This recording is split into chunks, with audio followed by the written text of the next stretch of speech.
by film. 5, Stand by music. 4, Stand by announce. 3, 2, 1. And fade up. Sneaky little hobbitses. Spider-Man, hero or menace? Deer Indigo. Dobby the house elf. Who holds sway over the 5 points? I swear to God, I'll pistol whip the next guy that says shenanigans. This is my family. There's a hole in this cake. You concur? I'm a bloody Island. I'm bloody Ibiza. How about new, you crazy Dutch bastard? So welcome everyone to a brand new episode of 20 Years, 4 Beers. We are a podcast dedicated to re-watching movies from 2 decades ago, while simultaneously enjoying a minimum of 4 modern beers. My name is Steve, and this is my big brother, Tim. And we are coming to you from Minneapolis, Minnesota. We have just watched and recorded our episodes on 8 Mile and Punch Drunk Love, and we are doing another happy hour episode, because why not? Double feature. There you go. And as usual, we sit together afterwards and discuss another film over another beer. So we refer to these as our extra special happy hour episodes. We'll call this maybe the last call episode. Okay, last call, you two. During this happy hour, we'll be talking about 2002's World War II Holocaust laugh riot drama, The Pianist.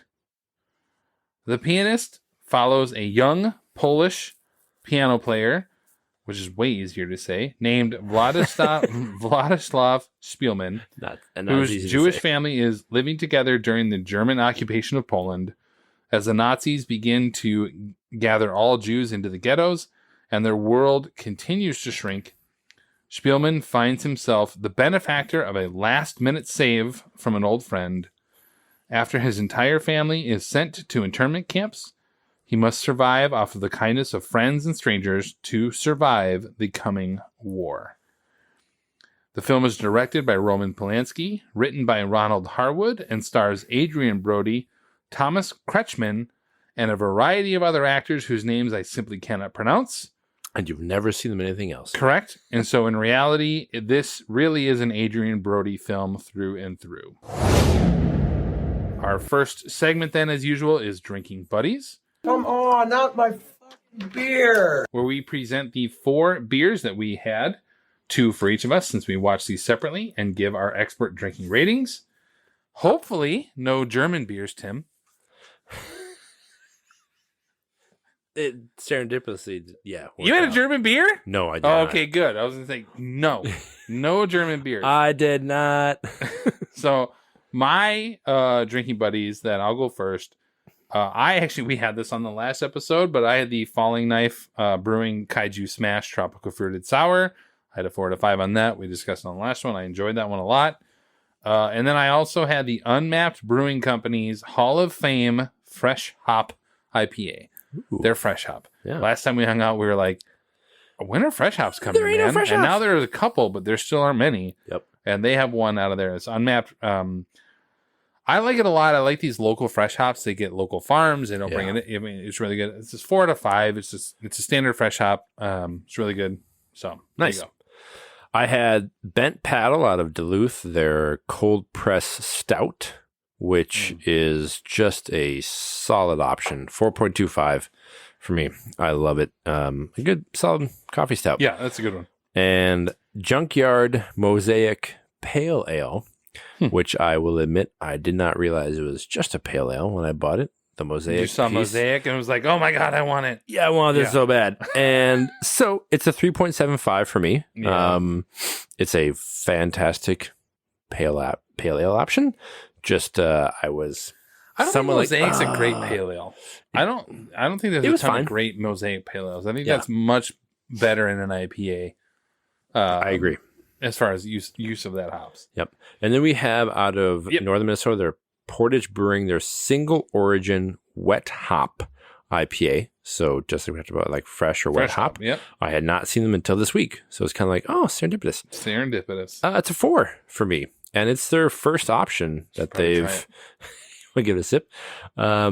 on the label talked about it's their first option that they've done for that, because I know they had some challenges with the brewery burning down, but I was like, fire. They had some challenges with fire. yeah, fire, like destroying the entire complex. But yeah, they rose from the proverbial ashes. So sure. I liked it. It's good. It's fire.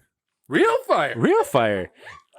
It was a very. I like it. It's good. I can happily sip this. It is good. I went from the you had the dogfish head from before IPA to that. It's a bit jarring. Yeah, I'm gonna have to decide how I'm gonna alternate between those. Yeah, double fist this, but what was me? Yes. All right, so our next segment then is the social network. If you guys were the inventors of Facebook, you'd have invented Facebook. Where Tim takes a look at the critical and fan reception from 20 years ago. So please take it away, Tim. The IMDb rating is 8.5 out of 10, and I'm pretty sure, admittedly, I did not exhaustively research and look back to what we had. Our highest. It's probably the highest. Yeah. Ian Freer of Empire Magazine said the fact that the director never once caves into easy sentiment or cheap hectoring is almost as amazing as the story itself.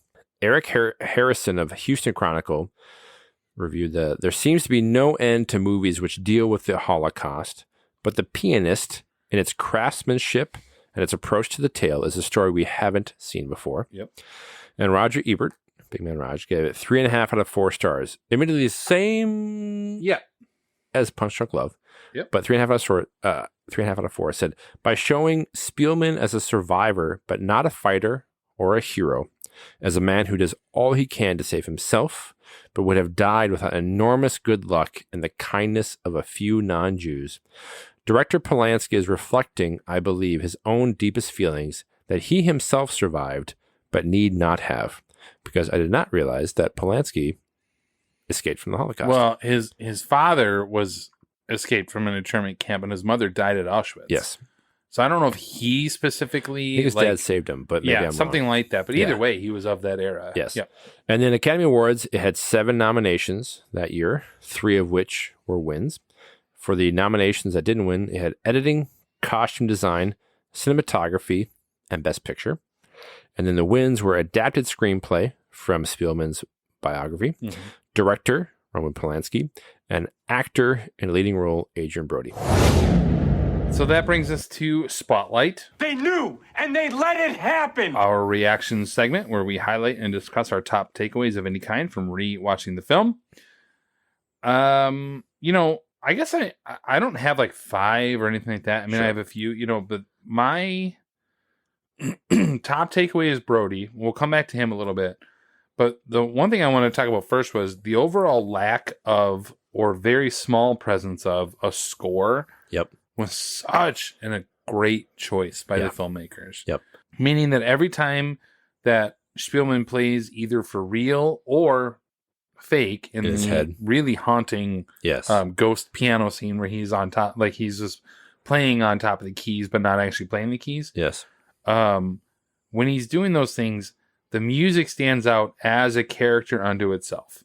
Like it's like this is a character. It's not a device for the drama, anything like that. It's just, this is a character. Really impressive decision to say, I think it makes film better in the end. Like we've talked obviously about Saving Private Ryan, which is not about the Holocaust, but just as World War II movies. Yes. Schindler's List obviously is an easy one, and we'll talk about Life is Beautiful in a little bit. But like there are these movies that have these like over the top scores, sometimes for better, sometimes for worse. This does not have it. It's literally a few moments here and there. Otherwise, it's Chopin or it's insert other composer I can't think of right now. Brahms. Thank you. Yes. Over the top of this, and that's it. Yeah. It's just that the decision to do that is outstanding. I totally agree. Watching this again, so I will say my struggle with, as we were coming to the end of the year, what movies we still wanted to watch for this. To me, I was like, Punch Drunk Love. I love it. Let's watch it. But then this came up, and I will admit that we weren't going to. We were like, I don't know. And do we really want to talk about this? Really? But because I honestly remember seeing it in the theater and thinking it was incredibly slow. And not boring, but just, okay, move it along. And that, I think, is, again, a reflection of watching it 20 years ago versus now. Is it a reflection on you? Maybe? It is, as the viewer. And I am floored by the patience this film takes to show the slowly building horrors that we know existed. Like, it's all the historical hindsight. Yeah. So we know what is coming for this population. Mm-hmm. And the main character's, kind of isolation in this film was something I forgot about. Yeah. Where I think about in hindsight thinking, oh, it's really slow, but it's an incredible survival story. Yeah. Really set against a backdrop of what we know is such a awful, like, mass genocide of people. It's an amazing cinematic achievement, honestly. I was floored by watching it again because and I'm happy to watch it again because I do think I saw it through a lens of like, Agent Brody, probably not that good. I guess it's a Holocaust movie. And the scene, I was like, this is a incredible movie. So I was so happy to watch it again. Yeah, I think... and part of it, to point, is the choice they make of very non-manipulative score choices, where it's just him as a pianist doing what he does for a living to begin with, and then that's his source of, like, maintaining his sanity in a destructive world as it goes along. But it doesn't use, and I love Schindler's List. It's an incredible thing, and John Williams' score is amazing. But that is used for a cinematic, manipulative effect. Absolutely. Yep. This is just atmosphere, sound of people and how they're living, not that cue music to force you to feel the way. See, and I would even play off of what you're saying and saying that even what's impressive about this movie is that it doesn't even take the visual escape. We don't see Auschwitz. We don't see these internment camps.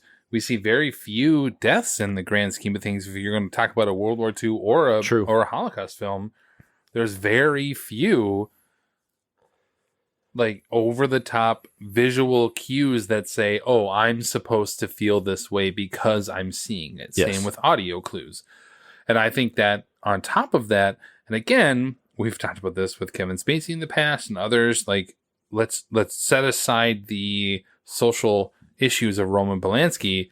You cannot deny the fact that there was a conscious artistic choice to say, we are following Spielman and Brody through this. We are not cutting to his family dying in a camp somewhere. We're not doing that.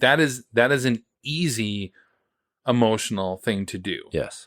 Whether it's factual or not is irrelevant. That would be easy. Yes. But that's not the story. The story is Spielman surviving this. Yes. And not sacrificing his family or anything like that. It's just him being lucky in the end. He just got lucky in the end. And I think so on top of the audio side of it, it's visually too. There really is no scene in this that I would say, I mean, it's an R-rated film, but it's not like, I have a 13, almost 14-year-old, and I would have no problem showing him this film. Schindler's List, I might be like, definitely not now. Because from a visual standpoint, things like, so I'm just saying, like, there are hard truths in this movie. Yes. But at no point do I think there's anything that is something that is so over the top, emotionally hard to watch. Yeah. And yet it is hard to watch. I mean, because you know it's true. Yes. So I think the audio side and the visual side of this, going minimalist is the best possible way they could have done this. Yes. And what struck me about this movie was it is an amazing example of, again, we know historical perspective, what happened. However, putting it through the lens of those in this world, it is an example of like the frog in the boiling water that doesn't realize it's happening until it's too late. And you're right, like the killings that happen are slow.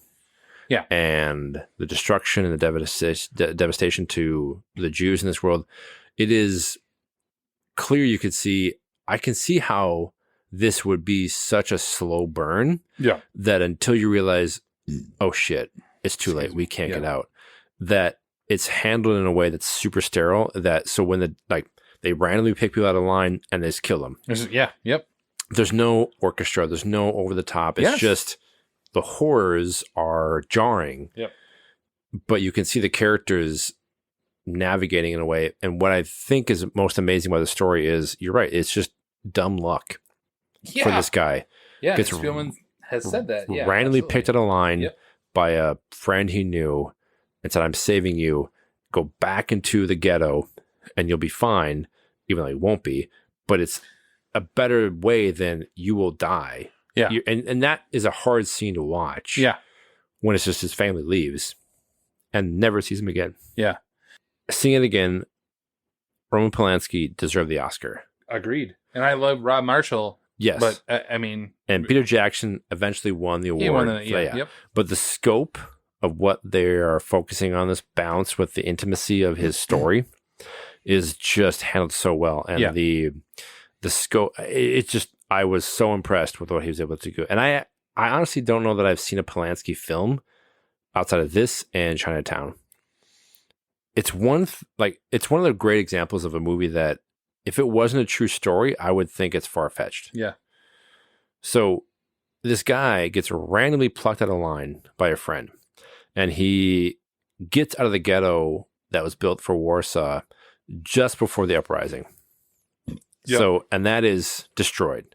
So now the ghetto that he lived in is it's gone. And so now he's living across the street in many ways because of friends he knows or knew. And then what I really loved about the end was the SS officer that finds him. Yeah, Thomas Kretschmann. Again, we've only talked about like Brody and Spielman as a character, but the officer was Thomas Kretschmann, who has been in other things since then, but he is But the fact that he loved playing piano, and it's hinted at in this, and then it gives him, that sense of, okay, play for me.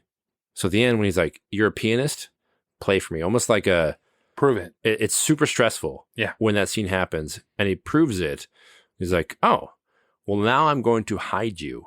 So because he's so good, he wasn't plucking at chopsticks. No. Here. Yeah, he was playing Chopin. With the best of them. Yeah. So this, I'm gonna start crying. It's just an amazing story of he hit him upstairs for years or months of so. Sorry. This is why he didn't want you here. Yeah, I'm like, Ellen shouldn't be here. Watch me cry.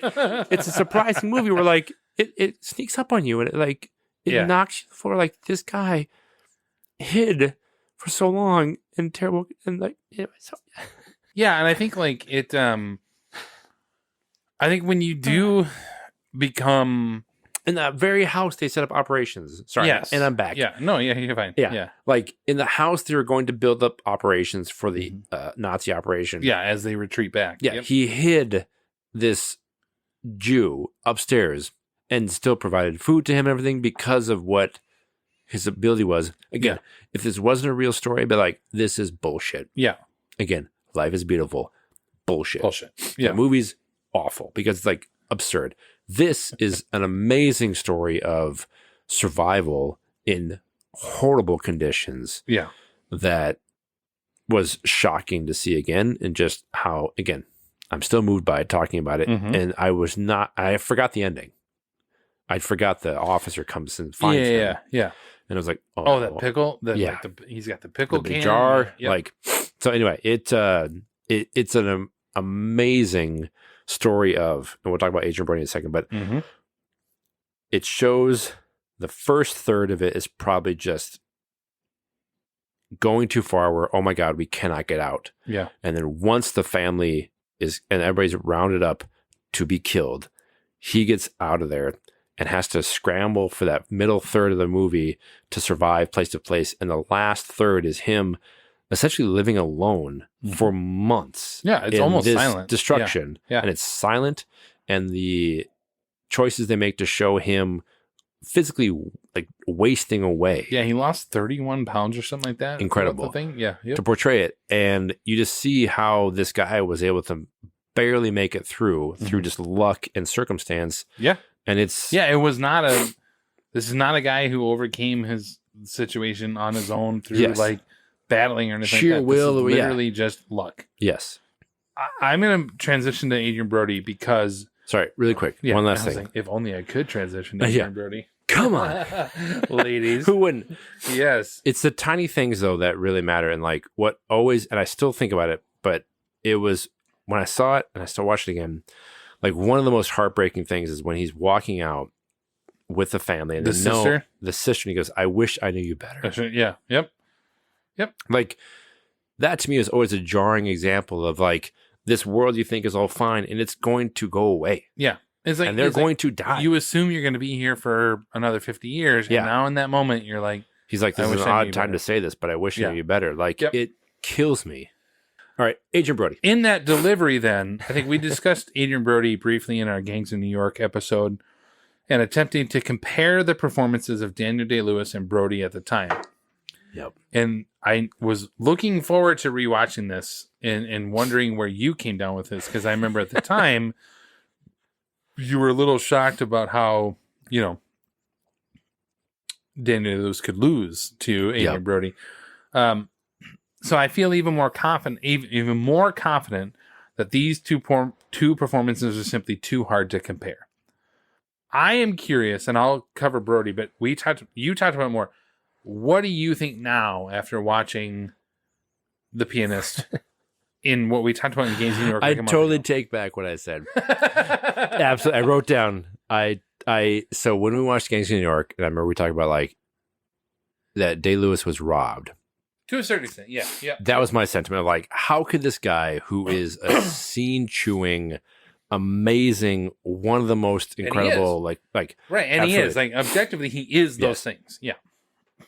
But what I will say is, while I find that performance more compelling, what I appreciate now seeing this is Adrian Brody, who at the time was kind of he was Not an kind actor, of, but like he was an unknown. like no one really knew who Yes. this guy was. Yeah. Bit parts carries an entire 2/3 of a movie.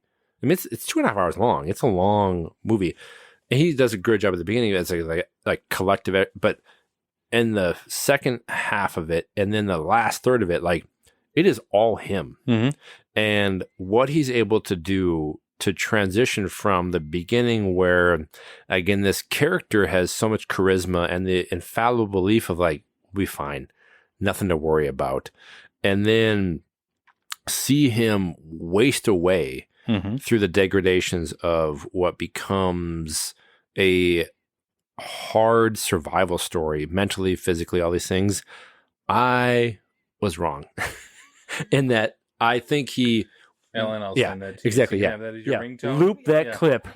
I'll send that to you It separately. was so worth Yeah. it to see this. Absolutely, like he well earned the Oscar, Yeah. and it was, it's a appreciation for a different take on, like, again, the swinging for the fences. Day-Lewis, amazing. Not to take away from that, 100%. but Yeah. this, Jack like, Nicholson was the same year, by the way. yes, Yes. Yep. and I think Michael Caine, Michael and, like, Caine and Nicolas Cage were the other. yeah, Yep. like all Oscar winners prior to this. So, Correct. like Adrian Brody, the introspective, insular type of like tiny. It's just hard to, if you haven't seen it, it's hard to really explain. Yeah. How he does so much with so little in this survival story, and knowing what he had to put himself through to lose. I was totally wrong. He definitely deserved. So. Yeah, it is. Again, we crap on the Oscars in some ways, but you also have to respect it in another of saying it is the sort of bellwether that all others are held to. Yep. Yeah, it is interesting to say the Oscars got it right, but they got it right for the wrong reasons. Because it turns out that, before this movie came out, Day-Lewis had won the Screen Actors Guild and a couple others, and then Jack Nicholson won the Golden Globe, which is not a prerequisite, but Sure. and I think the Critics' Choice Award that year. The two of them had split everything up until then. At this point, Adrian Really? Brody had won nothing, I had no idea. so he was the sort of along for the ride guy. Yeah. Thanks, buddy, for showing up. Yeah, exactly. And so looking back on it, you go, oh, it was a big upset when you consider that the other two rolled the people he was against. But then watching it again, you go, no, he's actually better than those guys. He is better. If I had to rank them, he is better than Nicholson and About Schmidt, and he's better than Day-Lewis. Not to say Day-Lewis isn't a great actor or anything like that, but I found myself the entire time. The middle part of this movie is slow. Yes. I think most of this movie is slow. Yes. And yet I found myself enthralled the entire way through. Yeah. And that's not because of Polanski, who did a great job. Yep. It's not because of the screenwriter. It's because of Adrian Brody. Yes. And so, yeah, you go, well, but they got it right. They fell ass backwards to get it right. Yeah. But they got it right. I love being right a month later. Because when we were talking about Gangs in New York, I'm like, just wait. Just wait until you rewatch The Pianist and say, like, they're so fundamentally different performances, though. Yes. But one, to me, Day-Lewis has 3 or 4 or 5 better performances in this. Brody has 0. True. And this was when you look, peak. and that's not his fault. He's a good actor. But, like, this is it. This is his peak. Yes. I was totally watching and be like, oh, God, he's so good. Like, damn it. I was wrong. I was so wrong. I can't wait to admit it in front of my wife. But no, it was definitely, because not to beat the dead horse in many ways, is what he was able to carry. You're right. It's not what I thought was slow to begin with. It's just patient in the sense of what would it be like to tell a story of a person that is in isolation for a year. Years. I mean, he was ultimately this was over the course of about 4 years, which is nice. Like the snapshots of like 1941, 1942. Yeah. And then it's like years at a time where he's barely making it through, and like tiny sustenance that would be destroying to your soul. And he carries that in a way that, I was like, oh God, you're so good. Man, I'm impressed. So he is good. Yes. Any last thoughts at all before we move on to the verdict? I'm so happy we watched this. Yeah, I'm glad. This is why we've found great fun in this. Is I look back and like I would have no inclination to watch this. Honestly, like I mean, I love. Yeah. Yes. This is the first. Also, this is the first like Palme d'Or film I've ever watched. Like, I remember seeing it at Eden Prairie, and like the Palme d'Or thing came out of a can. I'm like, the hell? What's a Palme d'Or? Cool. I had no idea about candy. I love movies. I was like, I don't even know what that is. Yes. And yet it makes total sense. And so I'm happy that we have this chance to look back and go like, yeah, we should probably watch this. And I'm glad you did. Yeah. Yep. Because we weren't going to. Yep. Yes. I was like, I'm so happy we did. Yeah. So with our reaction segments out of the way, that leads us into our next segment that we call The Verdict. I'm going up there. I'm going to try it. I'm going to let the jury decide. And this is pretty much exactly how it sounds. Each of us takes a minute to put a cap on our reviews, give a rating, and whether or not the film holds up 2 decades later. You went first last time, so I'll go. Cool. Excuse me. My verdict is, while I would say that 20 years later, the movie does not hit the same way it once did for me, oddly enough, because I love this in the... When I remember seeing this and like it hit home for me, not for any personal reason, but it was something unique. It wasn't what we had seen before for a Holocaust film or a World War II film. I would want to make sure that does not suggest I don't like it or that it does not hold up. I think that at the time this was a much better example of understated World War II filmmaking than the much worse Life is Beautiful. Though I would want to make sure it is understood that there is that it is not much. Excuse me. This does not have an attempt at humor that Life is Beautiful did, right? Like it didn't take lightly what the source material. And I think that was the difference. This brought in a unique take on a Holocaust film without making it feel unworthy of being in that genre. Totally. And that's what stood out at the time. And I think 20 years later, it still feels there. So the film is simple in nature, yet dramatic in scope. And it's hard to say go see it with a drama such as this, but I think it should be considered among the great World War II Holocaust films in history. I have 4.5 out of 5 stars, and it holds up. That's great. Because also, F, Life is Beautiful. It's just straight awful. It's offensively bad. For The Pianist, to me, my verdict is it's a top 5 entry into stories centered around the Holocaust. The Pianist follows the intimate destruction of one man's unimaginable experience and also luck against the backdrop of larger horrors, which we have seen in other similarly haunting movies. It's a tough one to watch, but that's a reflection of the experience the film offers and the atmosphere it creates, watching Spielman's suffering and not in any way a reflection of the craft or care put into the telling of a story. Brody is gravitating in a subdued and introspective performance, and I highly recommend this, but it's one you're probably not going to watch in the regular after seeing it. 4.5 out of 5 for me, too. It was, and I'm so pleasantly surprised and happy to say, I was not prepared for this in terms of how incredible it was. Again, I was wrong, Alan. She's sitting here watching it. Yeah. So yeah. Whatever. All right, so we come now to our final segment, which is Quiz Show. The exciting quiz program, 21. Because, of course, coming out of that, we want to talk about trivia. Where we search for where we search for trivia surrounding our subject film and try to stump the other. I just have a couple on this one, but do you have a few? I got 3. You love your research. I only have 2, so go ahead. What 1993 Best Picture winning movie did the film's producer want Polanski to direct, but he turned down? Yeah, Schindler's List. Yeah. Yeah, Spielberg really wanted, and like Polanski said it was too dark for him at the time. Yeah. Now, granted, those are 2 very different films. They're surrounded on the same sort of era, but they're very different. But yes, Schindler's List, Polanski. Well done. Very good that they did not end up with that. Totally agree. So thank you, Spielberg. Yep. All right, so Adrian Brody became the first actor to win an Oscar against 4 former winners. Obviously, we already talked about them. We got Nicholson, you got Day-Lewis who had won, and then you had Cage and Kane. Yeah. How many times since then has that feat been accomplished? From previous winners and the newbie wins? Yeah. In all the different 4 categories? Acting, yeah, yep. I don't think it has. Correct, 0. Good guess. Whew. It's the one and only time that has ever happened. Speaking of him, for this film, Adrian Brody was the youngest actor to win the lead actor Oscar. 29! At the age of 29. Oh, damn, I thought that was your question. No. All right, sorry. Fine. A record he still holds to this day. And he had broke the record at the time that had been held for 25 years.